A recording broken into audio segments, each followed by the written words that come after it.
Hey, hi, hello. Welcome to Diana Emerson Today. We are listening to The New Detectives. This is Feeling Betrayed.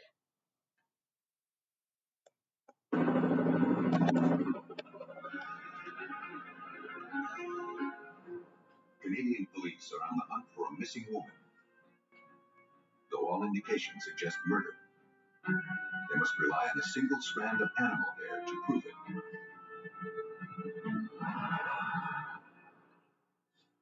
When an Ohio woman vanishes, suspicions swirl around her husband. What police lack is hard evidence. In Missouri, a man is found brutally murdered. To catch his killer, police must piece together his final minutes. Sometimes, the murder suspect is immediately apparent, but the proof remains elusive. When there are no witnesses to speak for a victim, forensic scientists must transform the smallest clue into a material witness.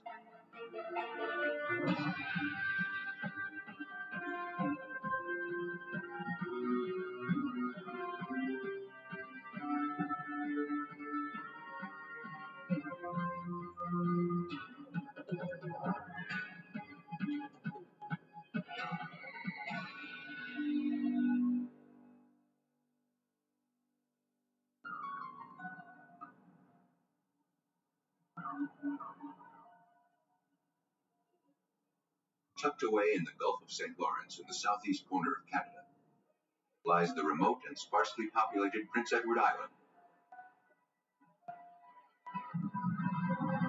On October 7, 1994, the Royal Canadian Mounted Police, or RCMP, responded to a complaint about an abandoned vehicle found on private property. When the constable arrived, he discovered the car resting a few hundred yards off a private road.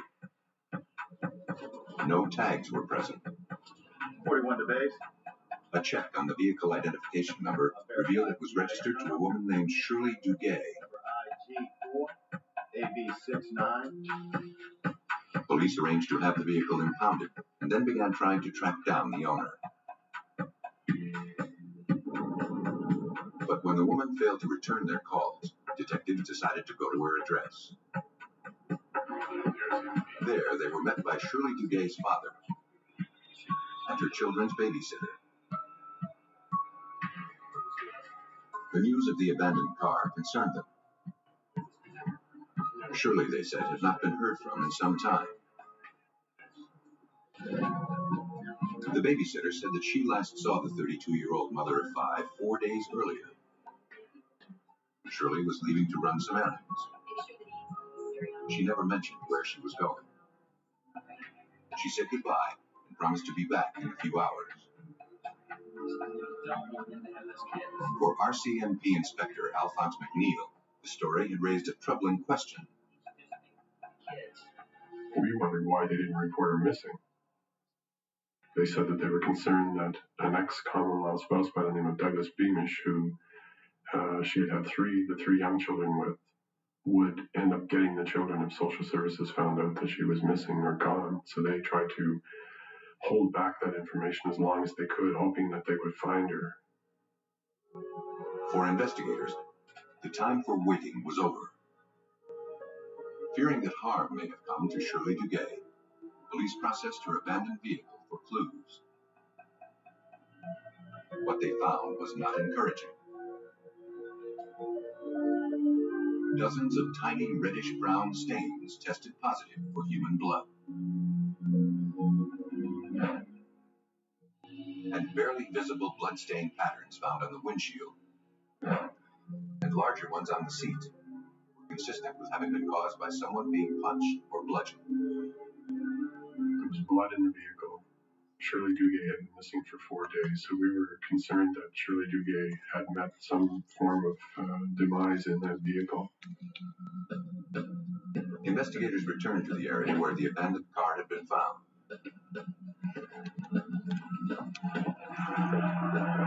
For hours, the search for clues to the young woman's fate turned up nothing. Then, 500 meters from where the car was discovered, investigators found something.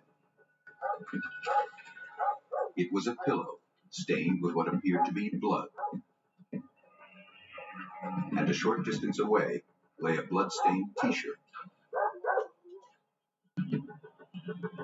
A shovel was also found nearby. All of the findings pointed to murder.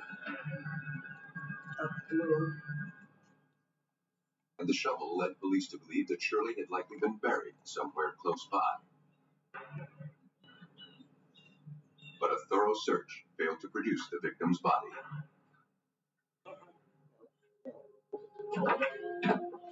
Now, police wanted to speak with the man who had the most to gain from her disappearance. Her ex-common-law husband and the father of 3 of her children. Doug Beamish admitted that he and Shirley's relationship had been troubled in the past. And he realized that her family probably blamed him for her disappearance. But he insisted he knew nothing about it. For the sake of the children, he and Shirley had managed to work out their problems. He said he last saw her a week or so earlier. He had been having car problems, and Shirley offered to give him a ride to a job site where he was employed as a construction worker. On the way there, they had a pleasant conversation about their kids and planned to speak more later. She then dropped him off at the site, and the two said goodbye. He hadn't heard from her since. Doug Beamish sensed that something was bothering Shirley. He speculated that she had left town to visit some friends in Toronto. But it turned out that no one there had heard from her in some time.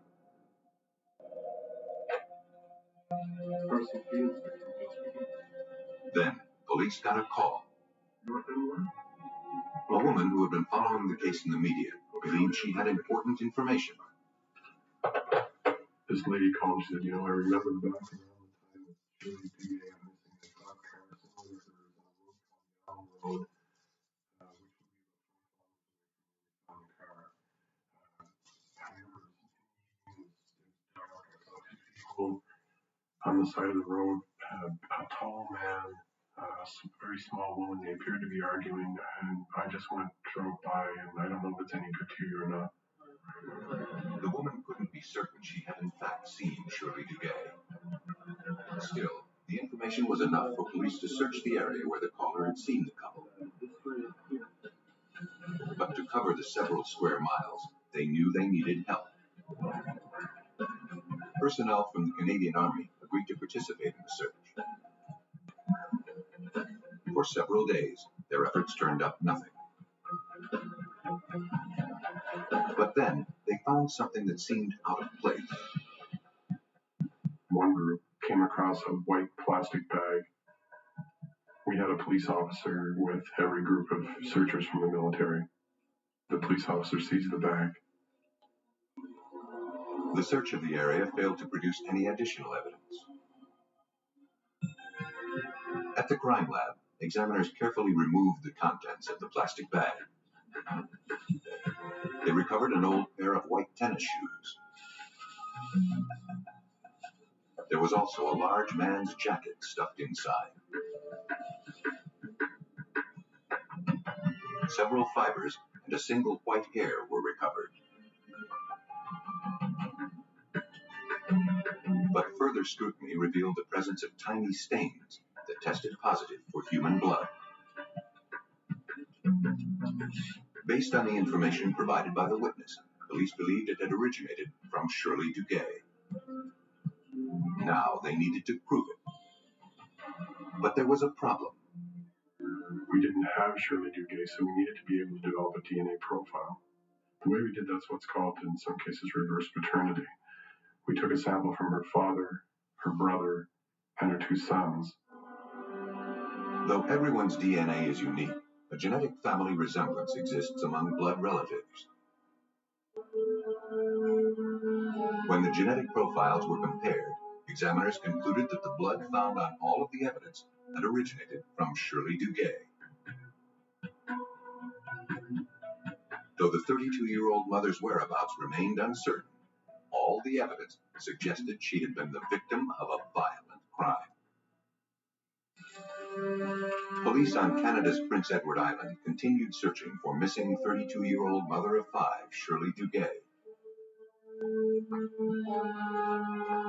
Though efforts to find her had gone unsuccessful, authorities had found clues suggesting she had met with a violent fate. Among them was a man's jacket found stained with blood that had originated from Shirley. Looking for clues as to who might want to harm the young mother, officers from the Royal Canadian Mounted Police questioned Shirley's friends. They all believed that Shirley's ex-husband, Doug Beamish, was somehow involved in the disappearance. Recently, Shirley had started dating again. That had enraged her possessive and jealous ex-husband. And Doug Beamish had a history of violence. When was the last time you saw those guys? But the friend didn't recall if Beamish owned a jacket like the one found with Shirley's blood on it. Doug Beamish was emerging as the prime suspect in Shirley Duguay's disappearance. But so far, investigators had no physical evidence to prove it. You know, without that jacket being able to tie it to someone wearing, we don't have much. Andre, then they got a break. We've got something. My dad just came back. They found some white cat hair on the inside of the jacket. And all I could think about all the way down here was Beamish and his white cat in his house. That was all RCMP Inspector Alphonse McNeil needed to hear. We knew that he had a white cat and there were white hairs in the jacket. So the process then was to find a lab that could examine these if we were able to seize from blood from the cat. With a warrant in hand, police and a local veterinarian returned to Doug Beamish's house. The suspect continued to deny any involvement in Shirley's disappearance and claimed that he didn't own a jacket like the one stained with her blood. Though it seemed like a long shot, authorities took possession of his cat, Snowball, hopeful they could somehow establish a genetic link to the hair found on the blood-stained jacket. Blood and hair samples were collected from Beamish's cat.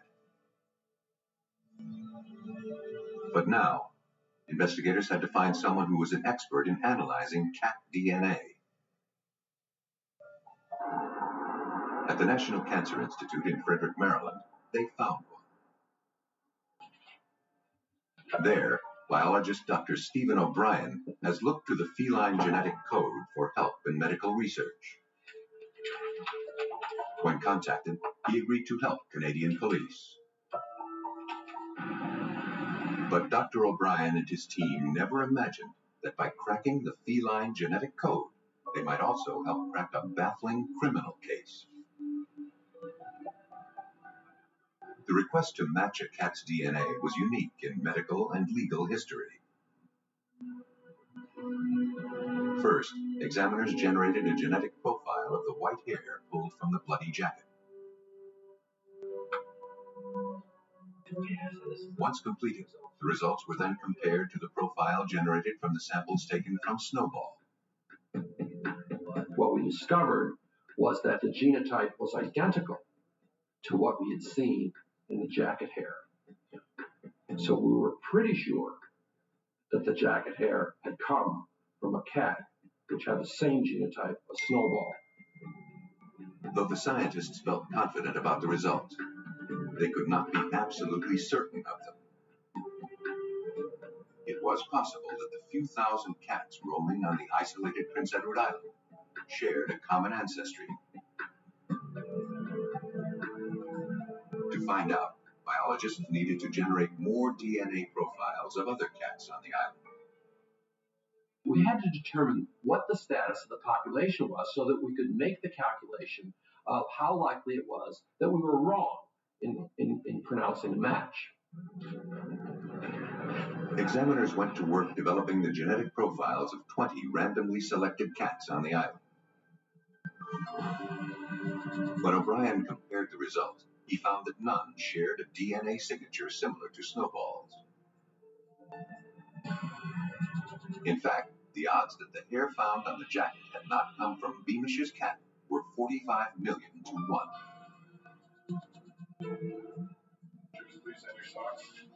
Through Snowball, authorities had established a link between Doug Beamish and a jacket stained with his ex-wife's blood.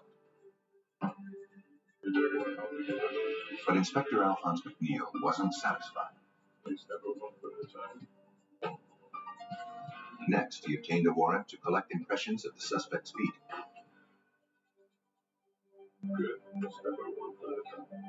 Now, he hoped to tie the suspect to the pair of white running shoes found with the jacket. We thought, well, if we can put those running shoes on the feet of Douglas Beamish somehow, that would be pretty solid evidence besides his cat. Dr. Keith Bettles, a forensic podiatrist, received the evidence. He began by creating plaster casts of the suspect's feet in order to reveal all of the unique characteristics. People's feet are unique because we walk on them all the time. We have lots of different stresses, lots of different forces on our feet. Feet are practically as individual as fingerprints.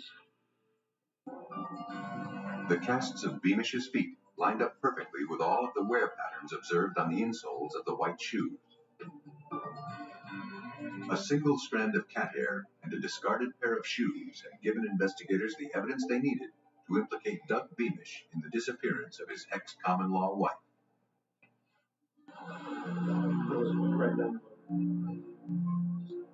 Then, 7 months after Shirley Duguay went missing, badly decomposed human remains were discovered buried in a remote wooded area. Dental records later confirmed that the victim was Shirley Duguay. And the medical examiner classified her death as a homicide. A short while later, Douglas Beamish was placed under arrest and charged with first-degree murder. Investigators believe that Beamish couldn't handle Shirley Duguay dating other men.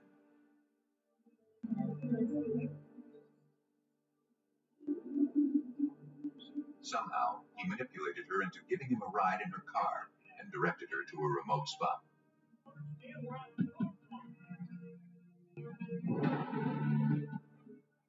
Once there, he beat his ex-common-law wife to death. He then buried her body in a remote area and abandoned the car.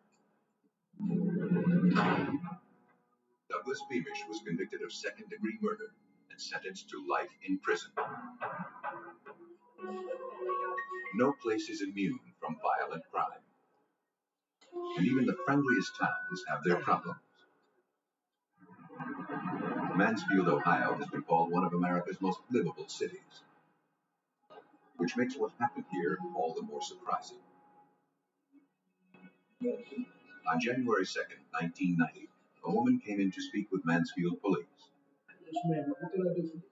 She was concerned that something had happened to her friend, 44-year-old Noreen Boyle. When she last saw her friend a few days earlier, Noreen was shaken and visibly upset. Her marriage of more than 22 years was falling apart. And not only was her husband moving nearly 200 miles away to Erie, Pennsylvania, but he would likely take the couple's 2 children with him. Noreen was devastated. When she tried to contact her, Noreen's husband, a prominent local physician, said Noreen had packed up and left town after a fight. But the friend couldn't believe that Noreen would walk out on her 2 children. Mansfield police agreed to look into the case. And their first step was to question Noreen's husband, Dr. John Boyle. When Lieutenant David Messmore arrived at the residence, he learned that John Boyle was out of town. John Boyle's mother explained that he had driven to Erie, Pennsylvania a few days earlier, where he was opening up his new medical practice. He was due back later that evening. When questioned, she said that Noreen walked out on the family a few days earlier, and she was watching the couple's children until her son John returned home. The woman excused herself to check on the Boyles' baby daughter. Then, the couple's son approached the detective. He said he was afraid something bad had happened to his mother. No. Lay down. Lay down. But You was before he doing could real explain, good his before. grandmother Lay returned. down. Lay down. See that face? Okay. When she saw what was happening, she ended the interview and asked the detective to leave. I really need to have you leave. The encounter troubled police.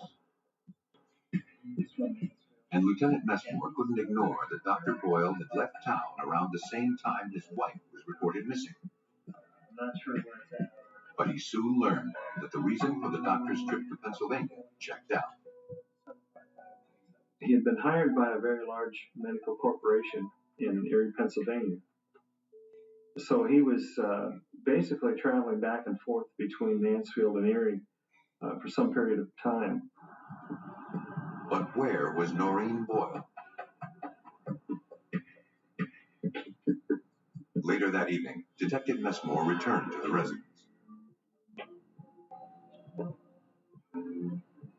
His visit had been anticipated. Dr. Boyle's lawyer answered the door. You represent Dr. Boyle? Oh, okay. Is he home right now? Well, His client had in fact returned home from Pennsylvania. But because of the strain caused by the impending divorce, Dr. Boyle did not wish to discuss Noreen with police. all right, well, I'll get with you. It wasn't the response investigators expected. I was somewhat stunned that in the event of a missing person in your family, you would hire an attorney to represent you when there's no accusations or even any allegations of wrongdoing or even criminal matters involving the family. So that was certainly a very unusual situation. To find out what Dr. Boyle might be trying to hide, police questioned his friends and co-workers. Professionally, all agreed Dr. Boyle had an impeccable reputation. But personally, he was known to be a womanizer and rumored to be involved in numerous affairs. In fact, one of his alleged mistresses was pregnant.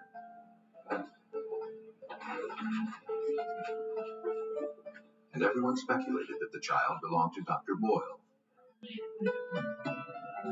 Though that made him a bad husband, it didn't mean he was capable of physical violence. In fact, only one person seemed to believe otherwise, and that was the Boyle son.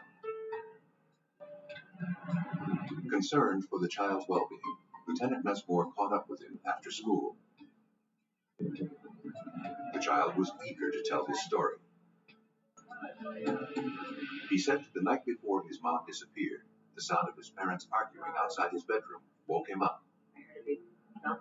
He heard a loud thud, and then there was silence. A few seconds later, his dad peeked into his room. The boy was afraid and pretended to be asleep. The next morning, his mom was gone. His dad told him that she packed up and left. But he didn't believe his mom would leave without saying goodbye. Did you have a conversation with your dad? Though police had no evidence that a crime had been committed, they began to theorize that the noise heard by the child might have been the sound of his own mother being assaulted. Or worse. Police in Mansfield, Ohio continued their search for missing mother of two, Noreen Boyle. And now they theorized that her husband, Dr. John Boyle, was somehow involved. Though police had no hard evidence that a crime had taken place, they were able to obtain a warrant to search the Boyles' Ohio residence. Using luminol, a chemical that reacts to the proteins found in blood, technicians began scouring the house. But their efforts failed to turn up any evidence of a violent crime. Still, investigators persisted. To learn more, they contacted authorities in Erie, Pennsylvania, where Dr. Boyle was setting up his new medical practice. Milford Township Police Department. Pennsylvania detectives tracked down a real estate agent there who had recently sold a house to Dr. Boyle and a pregnant woman who introduced herself as his wife. She recalled that Dr. Boyle was particularly interested in the home's concrete basement floor. He said he was eager to tear it up in order to build a playroom for his children. He offered to pay the asking price as long as he could take possession of the house immediately. The real estate agent turned over the sales agreement, which was signed by both the doctor and his wife. Pennsylvania authorities forwarded a copy to Mansfield Police Lieutenant David Messmore. In that copy, it was noted that Dr. Boyle signed it, and also an M. Sherry Boyle. And checking further into the background, it was quite obvious that Noreen's name was not Sherry for a middle name. Dr. Boyle had purchased the home with a woman pretending to be his wife. Investigators subpoenaed the suspect's most recent credit card statements. They learned that he had used his card to rent a jackhammer and to purchase indoor-outdoor carpeting and a load of concrete. Suddenly, all of the pieces were adding up. I had the feeling and very strong suspicion that the body would be in that location. Pennsylvania authorities issued a warrant to search the basement of Dr. Boyle's new home. Beneath some shelving and the indoor-outdoor carpeting, they found a badly poured patch of concrete. It was roughly the size of a makeshift grave. A crew was called in to dig up the concrete floor. After some time, they recognized the unmistakable smell of a decaying body. Then, a few feet down, they discovered a tub. And inside were the badly decomposed remains of a human body. After carefully excavating the grave, the remains were transported to the medical examiner's office. A watch and other pieces of jewelry worn by the victim matched the description of those worn by Noreen Boyle. And dental records confirmed that the victim was, in fact, the 44-year-old mother of two. Noreen had been savagely murdered.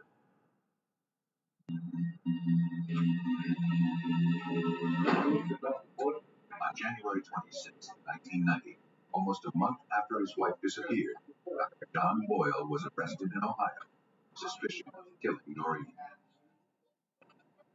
Despite the evidence against him, the doctor maintained his innocence. Someone was trying to frame him.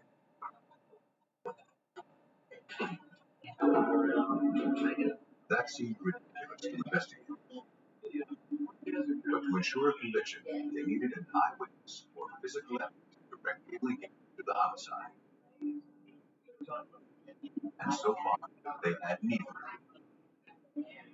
It was possible that Dr. Boyle would get away with murder. But then, nearly a week after Dr. John Boyle's arrest, a Mansfield, Ohio resident made a strange discovery. A pile of concrete had been dumped on the remote property. The field was nearly 200 miles away from where Noreen Boyle's body had been found. But the man had followed the case in the media, thought there might be a connection. Okay, you done with that?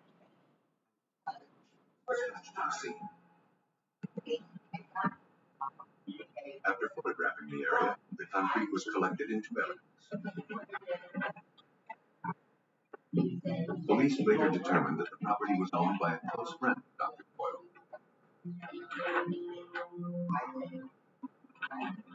The doctor had been there on numerous occasions. But to prove murder, police now needed to show that the concrete found in Ohio had originated in the suspect's Pennsylvania home. Police had found missing 44-year-old Noreen Boyle buried in the basement of her husband's new Pennsylvania home. Though investigators had a strong circumstantial case against her husband, they hoped a pile of concrete found in an Ohio field could physically link to the murder. The samples collected from the field, along with concrete taken from the crime scene, were sent to CTL Engineering in Columbus, Ohio. There, lab supervisor Larry Piscitelli is an expert in analyzing the microscopic nature of rocks and concrete. Without being told where the individual samples had come from, he was asked to determine if any of the concrete pieces had originated from the same source.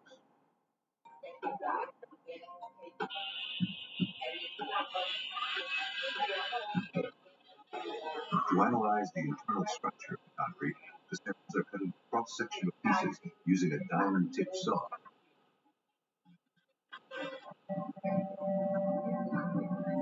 Once complete, the surfaces are smooth and polished. Then, Piscitelli subjected the evidence to a high-powered microscope. Concrete is a mixture of stones, gravel, and sand, or aggregate, bound together by a cement base and some trapped air. With the help of a computer, Piscitelli measures and counts each of these components. To the average eye, all concrete looks pretty much alike. But in fact, each chunk has a unique story. Each piece of concrete is usually different because the components vary slightly.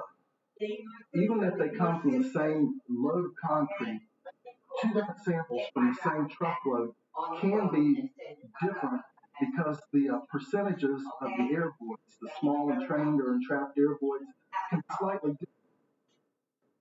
Piscitelli was unable to find significant similarities between most of the samples. But when he analyzed the results, he found that two of the pieces stood out from the rest. They shared the exact same number of unique components. These two pieces of concrete have some unique characteristics. Okay. I'm going to use my thing, getting old. Okay? Well, I'm pitchy. I'm pitchy for a reason. The numbers being exactly the same, I was able to show that those two pieces of concrete came from the same structure. Of the two samples that matched, one had come from the pile of rubble found in Mansfield, Ohio. The other was collected in the basement of the suspect's new home in Erie, Pennsylvania. Police now had enough to charge Dr. John Boyle with murder. Police believe that John Boyle murdered his wife in the couple's home in order to start a new life with his pregnant mistress. After the kill, he drove her body to Pennsylvania and buried her in a grave he had dug in the basement of his new home. Sit down. Eddie. He then returned to Ohio and dumped the leftover concrete on his friend's property. Or lay down, find a bone, get a toy. Dr. John Boyle was convicted of aggravated murder and abuse of a corpse. He was sentenced to 20 years to life. This should be John Boyle thought he buried all evidence of his crime. But in fact, the trail of evidence spanned 200 miles.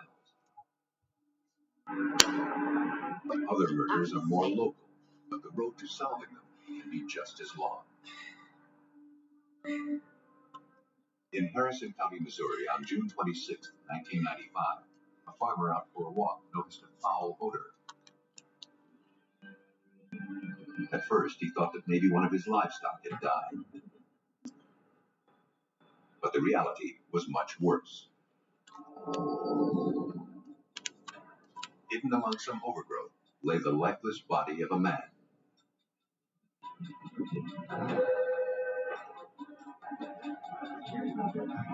After receiving the 911 call, dispatchers contacted officers of the Major Case Squad, a group of law enforcement personnel from several neighboring jurisdictions. Bethany Police Chief George Marks was among the first to respond to the scene. We had no idea when we arrived who the victim was. There was no identification on the body that we were able to determine at that time. But the manner in which he died was clear. He had been shot several times. Police recovered an empty box of ammunition. And a few feet away, they found several spent shotgun shell casings. Then, Sheriff Greg Kuhn from the nearby Grundy County Sheriff's Department arrived at the location. He believed he recognized the victim as a local resident by the name of Al Pinniger. After I looked at the body, I felt that it might have been Al Pinniger, who I had dealt with in the past in Grundy County. Really couldn't tell for sure, but it just appeared to me that might be who it was. Unsure what was evidence and what was roadside trash, investigators collected numerous items scattered around the area. They found and collected a small plastic clock. On the back was torn adhesive with tiny synthetic fibers clinging to it. They also located a single strand of brown leather lying in the middle of the road. Police hoped that somewhere among the debris were clues that could explain this brutal murder. At autopsy, the medical examiner confirmed that the victim had died as a result of several 12-gauge shotgun blasts. He'd been shot twice in the back and once in the face. The victim's fingerprints were lifted, then passed on to Harrison County Police. Investigators requested Al Pinniger's fingerprint card, which was on file in Grundy County. When they compared those prints with the ones taken from the homicide victim, they found a perfect match. Now, detectives from the Major Case Squad had to figure out who wanted Al Pinniger dead.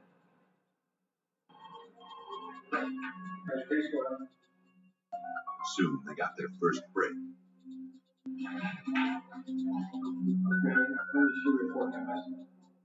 Police learned that the victim had been reported missing a few days before his body was discovered.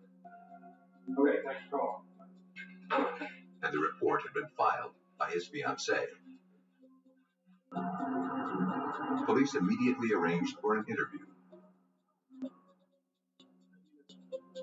The victim's fiancée told detectives that she and Al had been living together for some time. She said that she last saw him a few hours before he went missing. She had left the house to go run a few errands. Al said he was going to cut the grass and do some work around the house. He hadn't mentioned any plans to leave that day.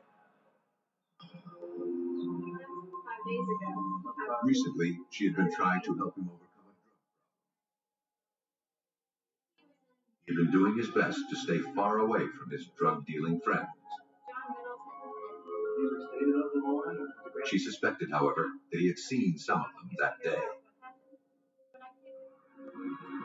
When she returned home later that afternoon, she passed a pickup truck coming out of her neighborhood.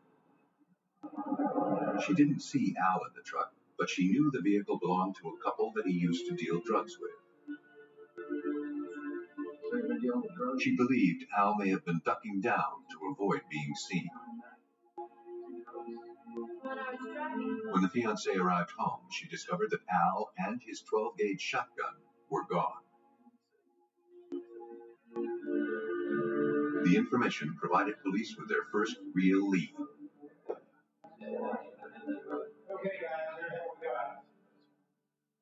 They ran a background check on the couple, identified as John Middleton and his girlfriend, Maggie Hodges.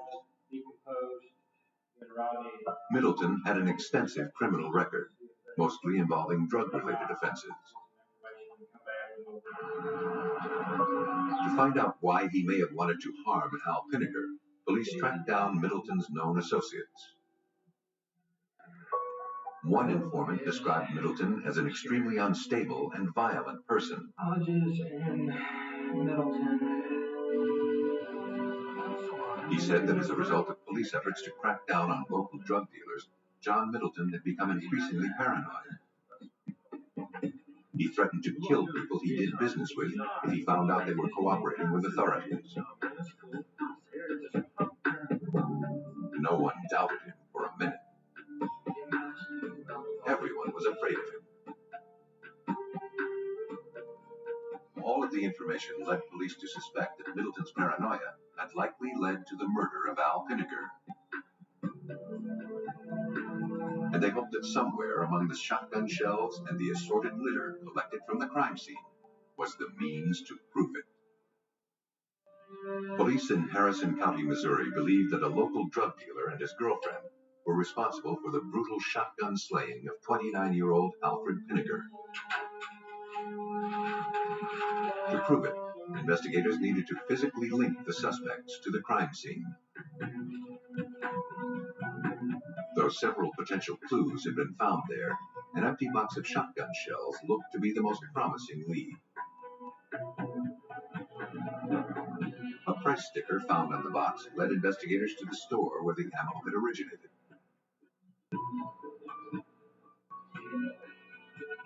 An employee there pulled recent sales records. According to receipts, several boxes of shells were bought on the day of the murder.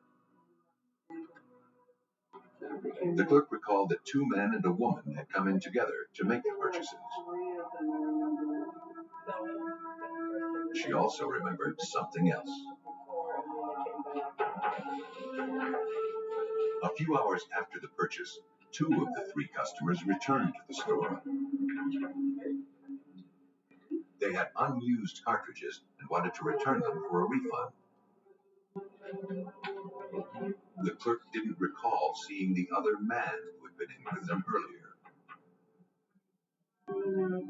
When shown photographs, she picked out Al Pinniger, John Middleton, and Maggie Hodges as the three who bought the boxes of ammo earlier that day. Did she come back the second time? Yeah. And she identified Middleton and Hodges as the two who came back to return the unused ammo. Though the evidence didn't prove murder, it was enough for police to obtain arrest warrants. Believing that Middleton and his girlfriend were capable of great violence, police cautiously approached the house they shared together. John Middleton was quickly subdued.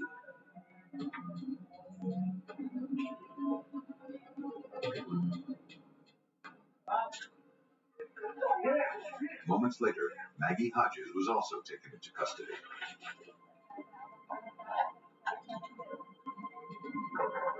After the suspects were removed from the scene, police began searching for proof of murder.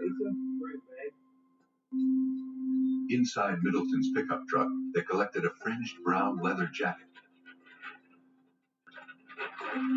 As the search continued, technicians found a potential clue. Bethany Police Chief George Martins.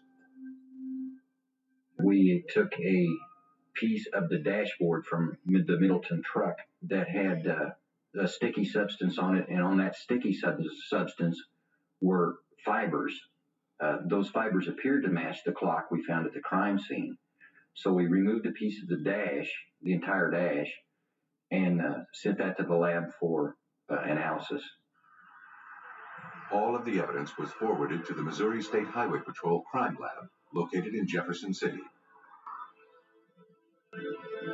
There, criminalist Kathleen Green worked the case. Almost immediately, she noticed that the fringes on the brown leather jacket appeared identical to a piece of brown leather found at the crime scene. I looked at the jacket to see if there was any fringe missing from it, and did find an area where there was a piece of fringe missing. I then compared the question end of the fringe to the question area on the jacket to determine if it was originally attached to it. Though the pieces lined up well, Green was unable to conclusively state that the piece of leather had in fact come from Middleton's jacket. She turned her attention to the stick-on clock found near Al Penneger's body. When she compared the adhesive on the back of the clock with the adhesive,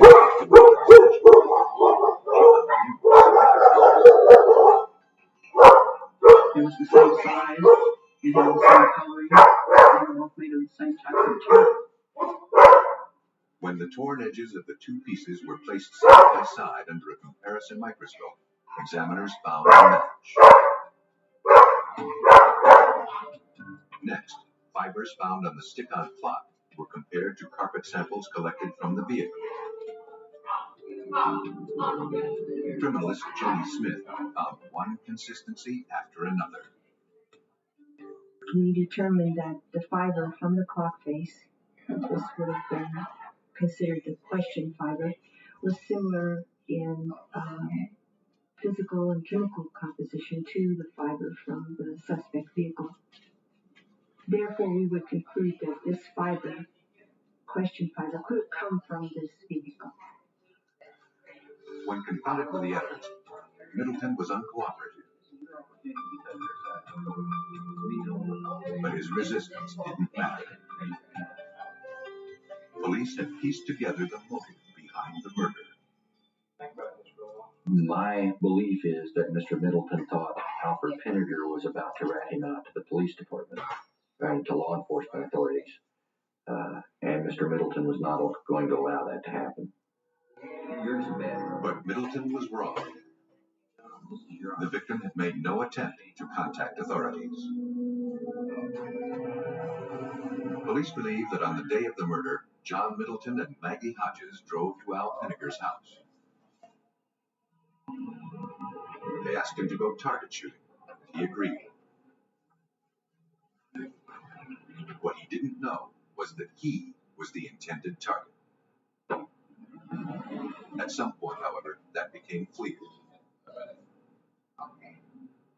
A scuffle started inside the car. Penneger escaped, but he didn't get far.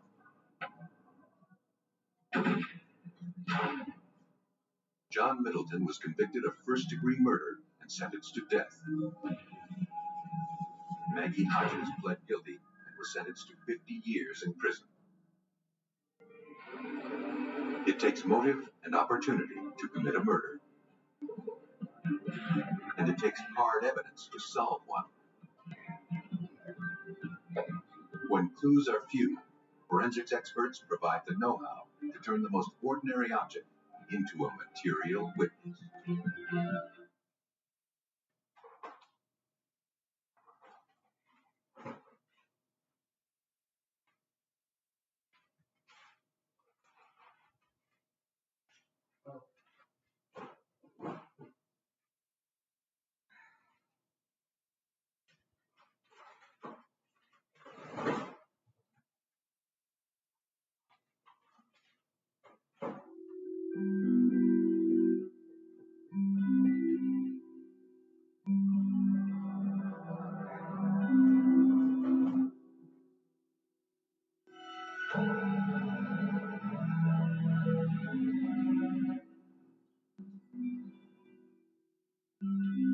It's like certain memories have been covered over in black. And although I can't see through the paint, I know they're there, and they never go away.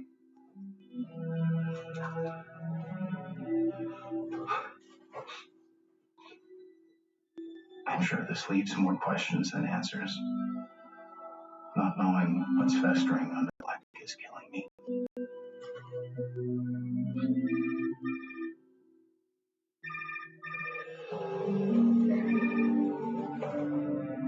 Hey, it's Jason Darcy. Leave me a message. Hey, sweetie. I called your work and Todd said you weren't feeling well. Went home early. Okay. Listen, my class got canceled, so I picked this up to get Todd. Hope you haven't eaten. All right, try it home. I love you. Bye.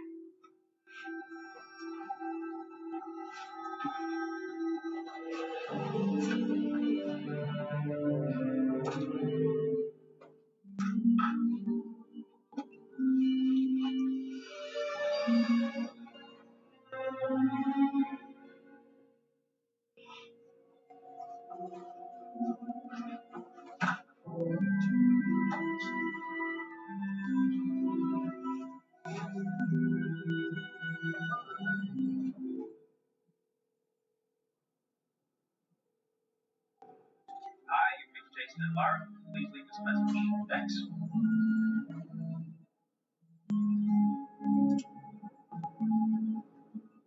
Why aren't you picking up?